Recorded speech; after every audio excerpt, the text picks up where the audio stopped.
Morning, everyone. Gonna give it a minute here for everyone to join.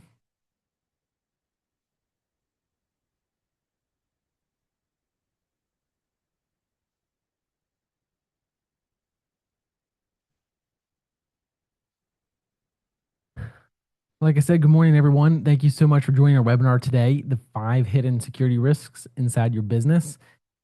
This webinar isn't so like we're going to go through 5 specific security risk examples today. But probably the primary thing we're looking from for this type of webinar is for you to start looking and understanding your process a little bit more. How do these type of risks become known and not hidden? I mean, the mere fact that we're calling them hidden risks means that there needs to be constant communication and understanding what you're doing as an organization and ultimately how your technology is supporting that and the risks it does create. So with that, I just want to introduce myself. My name is Nick Martin. Glad you're here today.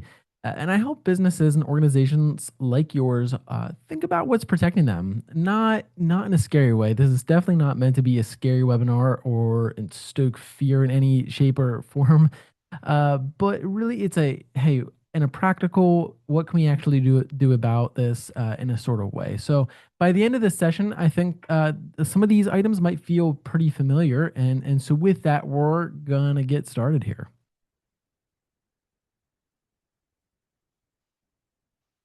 So if something went wrong in your business tomorrow, would it keep running? And ultimately, that's the question we're here to answer today, not theoretically, practically. And we're going to answer it, but answer it. Excuse me. We're going to answer this by following a business that's a lot like yours through a single day in the life. I want you to meet this fictitious company, Landmark Property Group.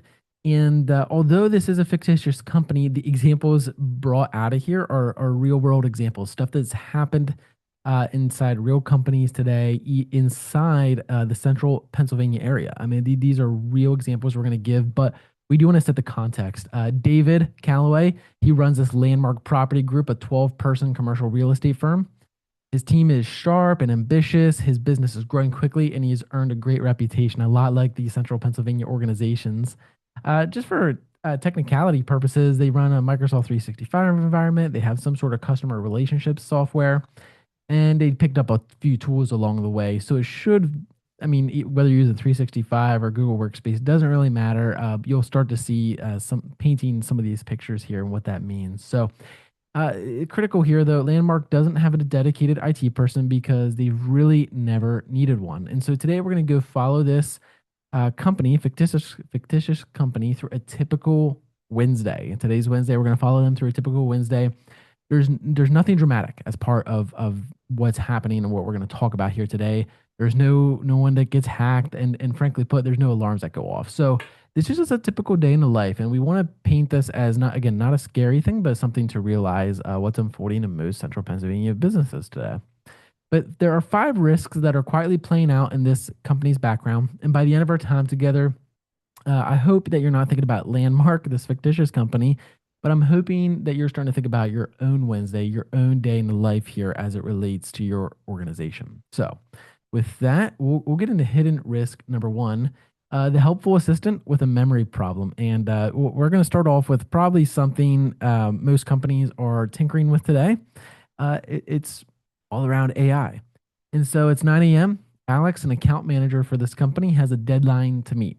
He puts together a quarter investment update, quarter 3 investor update, and he's running a little behind. So he decides to take a shortcut, opens up ChatGPT, and pastes in the financials and types, "Help me write an executive summary for help me write an executive summary of these numbers for our investors." So again, quick little shortcut, really easy to do. Maybe wants to hurry this up because he has other priorities. 30 seconds later, he has a beautiful first draft. He reviews and sends it to David, the owner. David loves it. Done. We've got that box checked off. No harm, no foul. But the reality is, here's what Alex does not know. Those financials he pasted in the chat GPT, or frankly put any AI, any AI tool today, just didn't disappear after generating this draft. Many consumer AI tools, including the free versions of the platform like ChatGPT, can use your inputs to train or improve their models. And it really depends on the settings and terms. And that means landmarks, revenue figures, client names, forward projections, and may now be part of a data set that surfaces in response to other users. Like these are real examples that are happening today. And so think of it this way: by asking for writing help, Alex handed sensitive business data over to a platform with no legal obligations to keep it confidential. And here's another reality of the fact of under the surface is even in these paid programs, a lot of these AI companies, such as OpenAI with ChatGPT, Anthropic with Claude, they are still learning. The software is still very new. So even in these paid versions, there are still many security risks that we're not fully understanding today as an industry. So free, paid, it's all the same. Under the surface, you're handing this data over to an organization that is really a startup organization in many rights, and for the free versions has no legal obligation to protect you.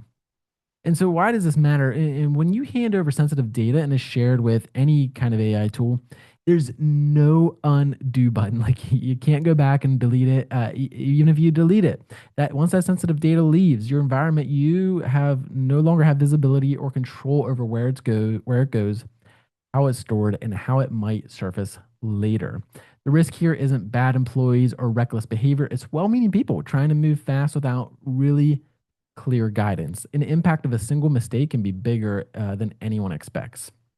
Exposure of financials, client information, internal strategy that can lead to a loss of trust, competitive disadvantage, or really, if you're in a compliant related industry, a lot of compliance issues. That's definitely a red flag for anybody that has to hold some sort of a compliance.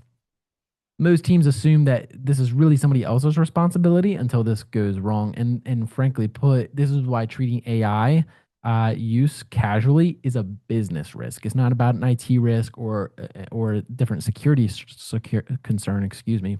It's really a business organizational risk about how this information is being used.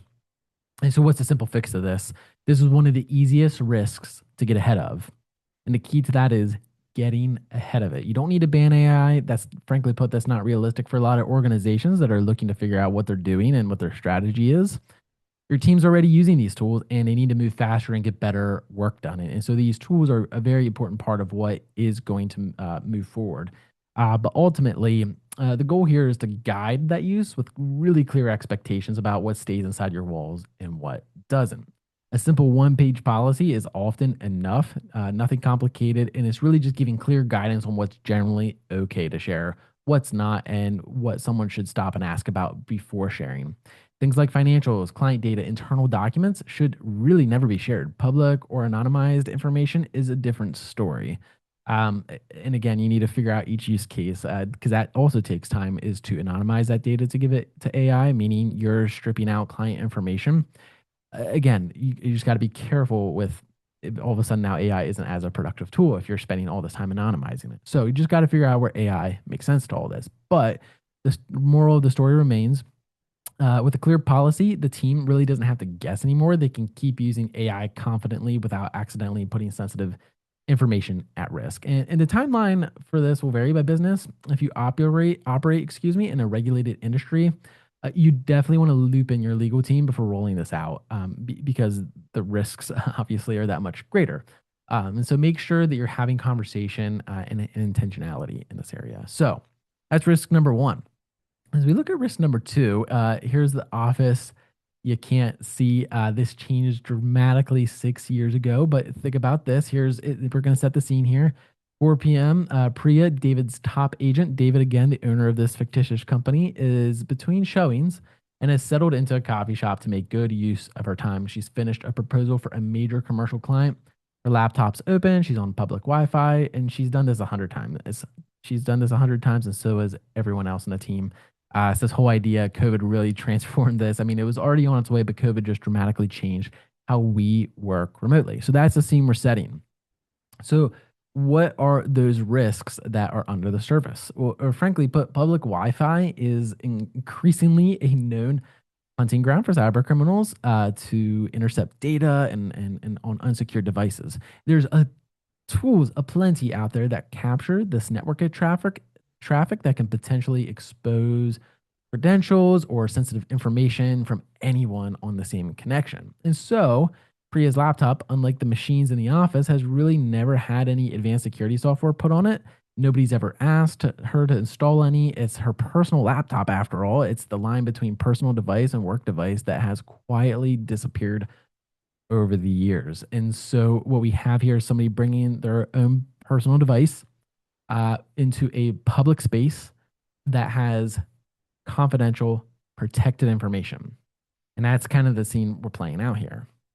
So, with that, why does this matter? The perimeter of your business, again, used to be an office, used to be in the office walls. You control the network, the devices, who was on it. And now it's every coffee shop, it's every home network, it's every airport lounge that your team operates in, and or traveling around the state, the country, it is, or the world. Frankly, there's the way the world has worked. We are getting more remote work, and so you've got over a dozen or more front doors, and you don't really have any lock or key to most of them. Every time someone opens up work from an unprotected device or an unsecured network, they're carrying business data through a door that you cannot see. The risk isn't your team. The risk isn't about your team working remotely. The real issue is that the security measures didn't keep pace with the shift to remote work. And so here and that's really what matters is understanding the security measures and having that conversation around it. So what is the fix to this? And frankly put, I there's no suggestion in the world where you should control where your team works, but you can control what they work with and how they are connecting. So instead of trying to lock down locations, the smarter move is to secure access. That means focusing on the connection itself, not the office it comes from. Every login, every device, every session becomes something that you can verify and then protect. So modern security is designed really to follow the user. I mean, modern security today has changed dramatically over the past couple of years, let alone over the past 10, 15, 20 years. Whether somebody's working from home, a client site, a coffee shop, the same rules should really apply everywhere. The same protection should be in place, and nothing gets a free pass just because it's outside the office. And so this approach gives you coverage beyond building without slowing people down. Your team works the way they need to, and security travels with them instead of staying stuck at the headquarters into your own office. And this is the reality that the idea of working remotely has greatly changed the way we collaborate and work with people. And technology really should not be hindering that approach because the human connection is really where we make business happen. It's where we make personal ventures happen. And so, again, we're not trying to eliminate remote work. What we're trying to do is set boundaries and guidelines to it. So that's hidden risk number two. Hidden risk number three, data lives everywhere and also nowhere. And so, again, we're thinking about the modern workplace. Let's set the stage by understanding where our data is actually being held. So Henderson Partners, which is a client of our fictitious company, Landmark, calls us a question about their lease amendment. David, the leader of this organization, turns to his team. Where is the latest version of the Henderson file? Three people respond. One says Google Drive. One says it's locally on somebody's desktop somewhere. And frankly put, someone says they thought it was in Dropbox. And nobody knows exactly where an important client file lives. So think about your own business for a second. How many different cloud applications is your team using right now? And if you don't know the answer to that, you might be surprised to think about how many people are utilizing their own applications in their own way without you knowing. So if you had to think about it for more than a few seconds, that there's a gap there. There's a gap in visibility and that's exactly what we're talking about. You cannot protect what you cannot see. And so when files and data are spread across multiple platforms without clear oversight, it's known as cloud sprawl. We love our lingo here, but that's known as cloud sprawl, a problem that tends to grow quietly and as the business really adds tools. And you'd be surprised at even some of the small businesses, how many different cloud applications and where their data can live. And so what does this mean? What's happening underneath the surface? Well, the cloud sprawl we just that I just spoke about is a security and a compliance problem. So, again, if you're a highly regulated industry, this is a big time compliance issue if you don't know the answer to this question. Every platform your team uses is a potential entry point for threats. More tools means more surfaces to secure, more credentials to manage, more places data can be exposed if something does go wrong. And when data is scattered across platforms, your ability to protect it is too. Backups become inconsistent. Access control gets complicated. If a breach occurs, you may not even know which platform was the entry point. And that's a big problem as well. And so the compliance angle also makes the situation a whole lot worse depending on your industry. Regulators may require you to demonstrate exactly where client data lives and how it's being protected. And not having a clear answer is a compliance risk all in of itself. And so here we're really focusing on the security, but even just think about the business and how it operates from an operational excellence perspective. If you have users uh, having cloud sprawl where data is all over the place, this also becomes a major operational excellence issue, excuse me, as well. Where if you think about it, if one person leaves and they're using and they're putting their data and storing their data in some other platform that their coworker is using, it's hard to retrain. It's hard to bring somebody new on the team and really build out a consistent structure.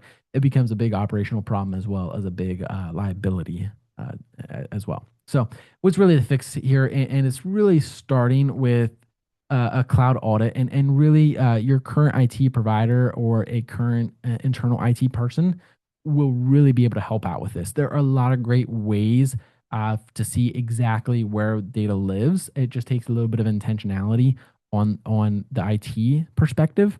They're going to be able to see what every platform that is in use, who has access, where data lives there, and so. But it does take, again, this is not something that's just going to come right to the top of your dashboard. Like, this is going to take some digging, some figuring out. And so from there, let's set some ground rules. Which tools are approved for work use?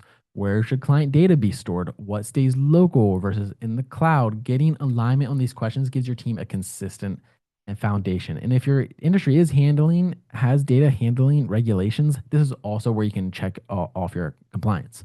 Knowing where your data lives and how it's protected puts you in a much stronger position if you're ever audited or face breach. So I'm gonna pause here, make sure that there's no questions that came up. I don't see any pop up, just making sure. All right, moving on here, we got three risks that are unfolding. We're gonna head to the fourth one. Again, hopefully you're starting to see a trend here on the risks aren't technical risks. They're business operational excellence risks. Frankly put, most of these involve a business leader to set the standard, and it shouldn't be left to your technology person, your technical resource, to come up and have these conversations. These are business conversations to have because they involve the way the organization operates, the way data is being handled, and frankly put, risk mitigation is a technology component to it, but it really starts at the top with the business and understanding that risk. So again, you'll start to see these patterns here. Risk number four, the ghost employee problem. And so let's set the scene here. 18 months ago, Landmark, our fictitious company, brought in Lisa, a freelance bookkeeper for a big project. She was great. The project wrapped up. She moved on, and everyone parted on good terms. But Lisa still has login access to Landmark's accounting software, their Microsoft 365 environment, their Google Workspace, whatever they're using, and the shared drive where the client contracts live.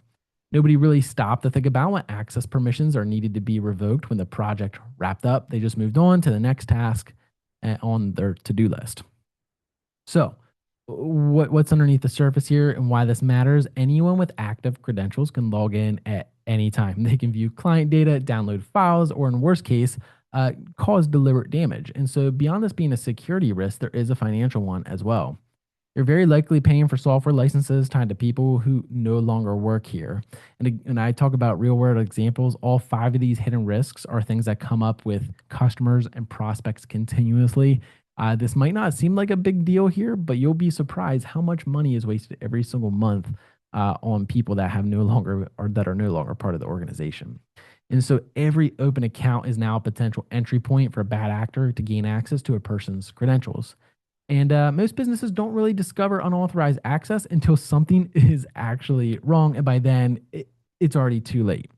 And so understanding like what's happening underneath the surface, again, we're not saying that this has happened today, but if it does happen, it becomes a huge deal. And so that's why this matters. And so what can we do with this here? So a question to sit with is, and you really need to find a way to answer this, is who has access to your systems right now?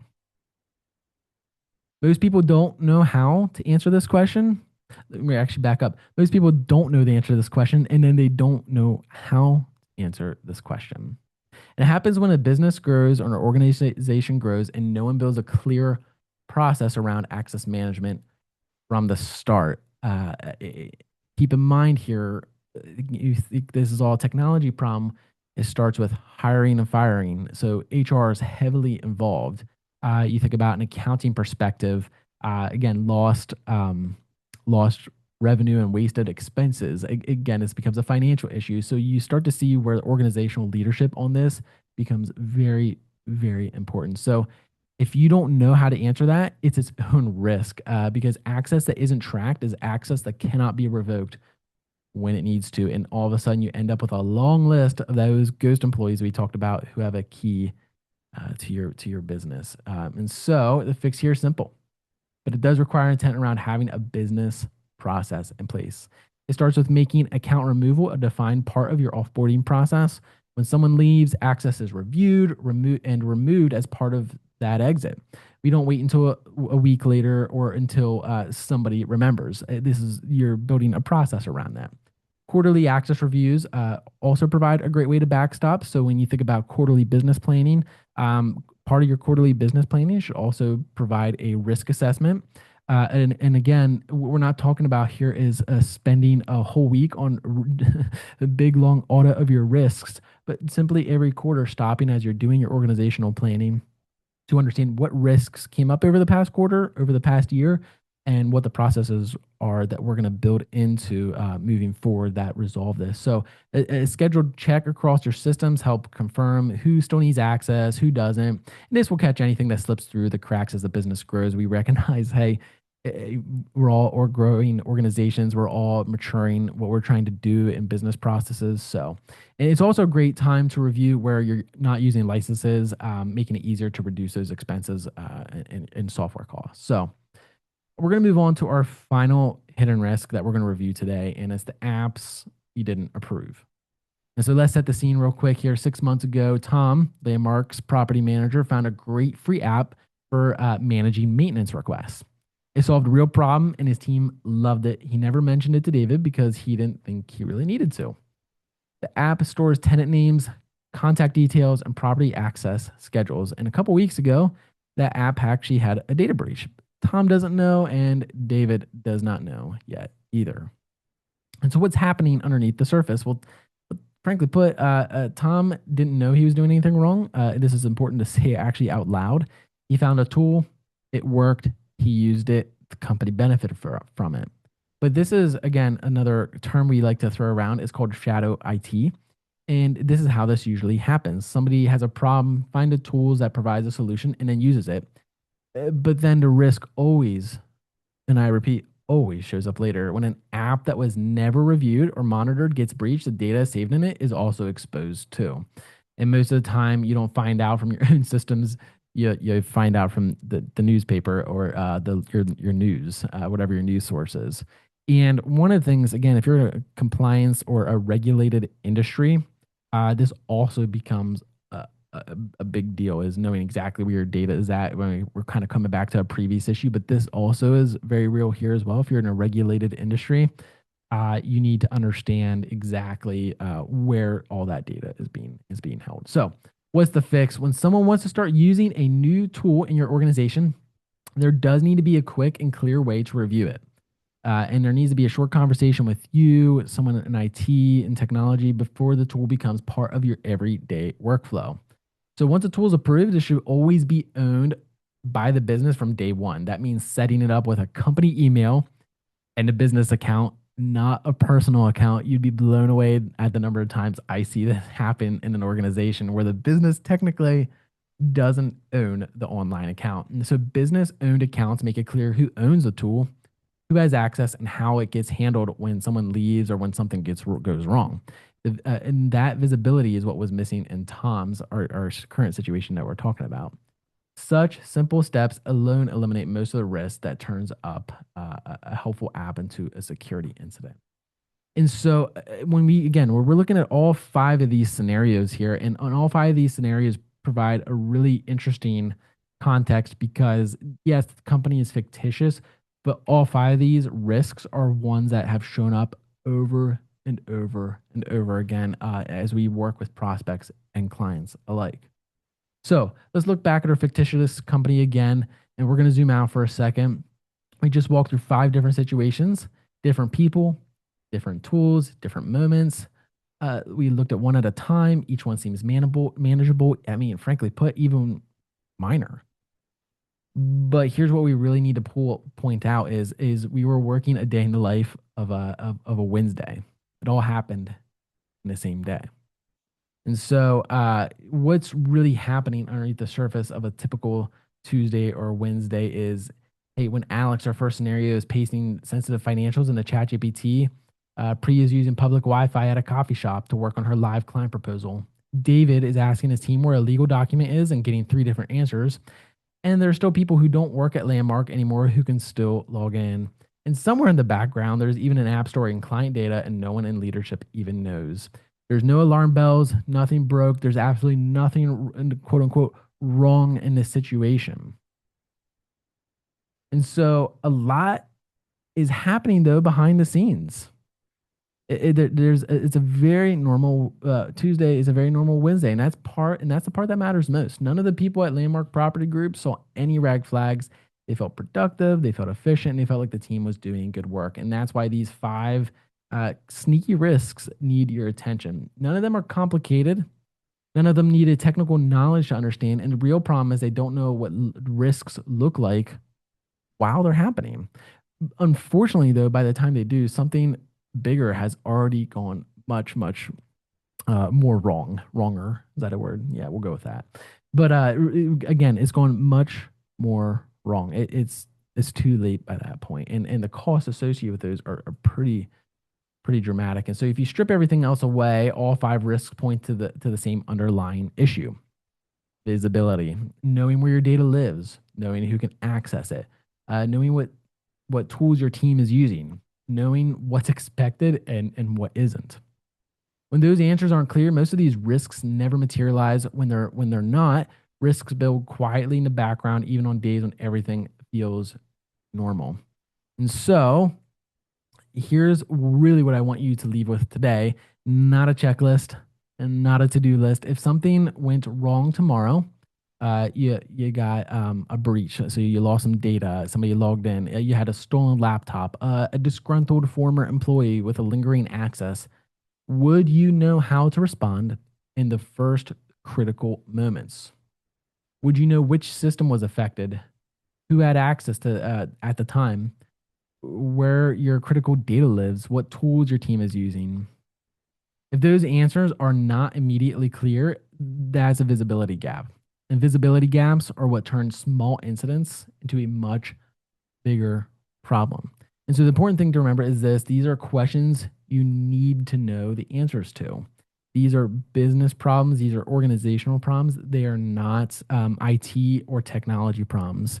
And it's kind of like anything else in a business. The way people, the shift that's happening in technology is that people often forget. It's probably one of my favorite things to say. Technology is all about collaboration and teamwork. And that is with customers and coworkers. That's all it's meant to do. And so people often look at technology as a way, hey, I'm just going to buy a laptop and we're good to go. Hey, I'm just going to sign up with Microsoft or Google and we're good to go.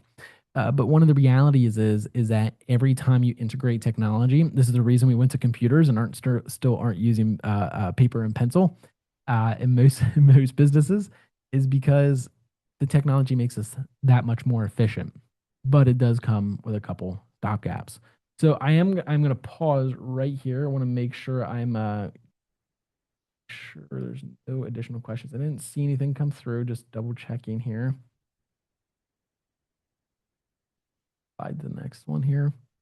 So we do offer a free 30-minute discovery call. There's zero commitment, zero pitch on signing up for anything new. And frankly put, if you're one of our customers, these are conversations that we're already having with pretty much every single one. And so you need to understand that there needs to be a clear picture of how technology is supporting the organization and where those gaps exist. And so the QR code is something you can use on your screen right now.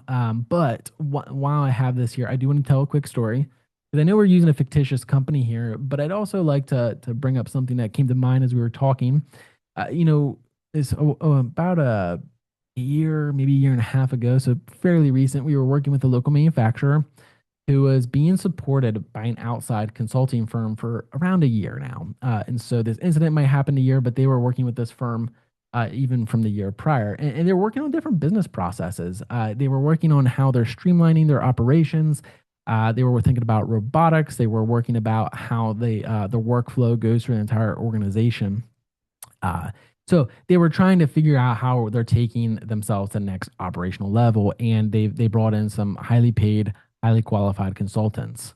Uh, Unfortunately, the dedicated main contact suffered a severe medical issue over that time. That I mean, again, pretty sad situation here, but it resulted in that person's death.